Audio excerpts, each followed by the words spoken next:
Assalamualaikum warahmatullahi wabarakatuh dan salam sejahtera untuk kita semua.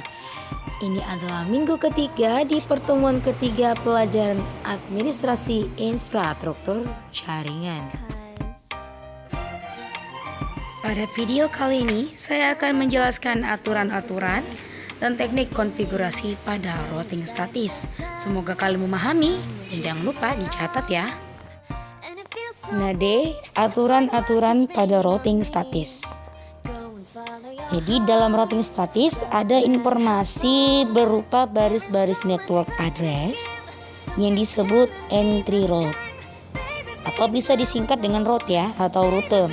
Nah dalam konfigurasinya routing statis harus memuat 3 masukan atau informasi, yaitu yang pertama alamat jaringan atau network address yang merupakan jaringan yang akan dituju. Yang B atau yang kedua, subnet mask dari jaringan yang akan dituju atau bisa cukup dituliskan prefix dari subnet mask tersebut. Nah yang ketiga, gateway atau next hop yang merupakan IP address yang memberitahukan kepada router tentang bagaimana mencapai jaringan yang akan dituju. Ya, itu tadi adalah aturan-aturan yang harus kita ketahui kalau kita menggunakan routing pada statis. Nah, kemudian prosedur dan teknik konfigurasi routing statis. Nah, yang pertama ada namanya konfigurasi routing statis satu hop ya. Satu hop. Berarti ada beberapa jenis nih. Ini yang kita bahas adalah satu hop. Nah, routing statis satu hop adalah suatu routing yang hanya terdapat pada satu router yang menghubungkan dua jaringan yang berbeda. Jadi, dia mempunyai satu router namun menghubungkan dua jaringan yang berbeda. Jadi sehingga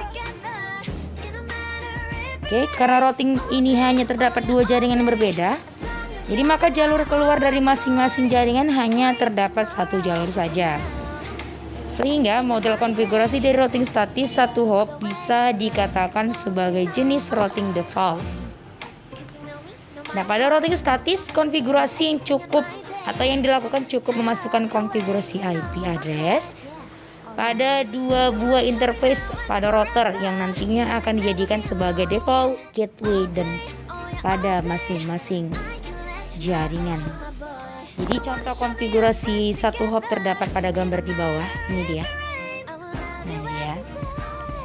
Ada routernya satu dan ada ethernetnya dua, PCIe PTA dan PC PTB. Itu ya. Ini adalah contoh gambar jaringan sederhana dengan satu hop. Nah, kemudian yang A, mengecek interface yang ada pada mikrotik ini.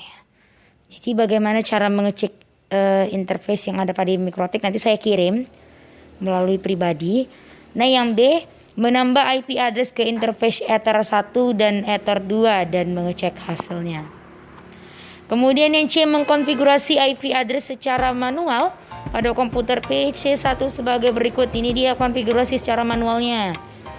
Kita masuk dulu ke control panel, kemudian masuk ke ubah satu setting IP. Di sini kita pakai sama seperti minggu yang lalu 192.168.1.0. Kemudian subnet max-nya 255.255.255.0. Default gateway-nya 192.168.1.1. Bisa diperhatiin. Ini dia. Dan kemudian mengecek hasil konfigurasi koneksi pada jaringan PC1. Nah ini dia, ada salah satu ibaratkan konfigurasinya. Bisa kalian lihat, bisa kalian baca. Nanti secara panjangnya saya akan kirim. Nah kemudian kesimpulannya dari hasil tersebut terlihat bahwa PC1 bisa terhubung dengan mikrotik interface Ethernet 1 dan 2 dan juga terhubung ke PC 2 ya. Dan konfigurasi ini Tidak perlu dimasukkan ke tabel routing karena secara otomatis hardware sudah dihubungkan antara port dan interface dalam sebuah router. Nah itu tadi adalah teknik konfigurasi atau prosedur dari routing statis.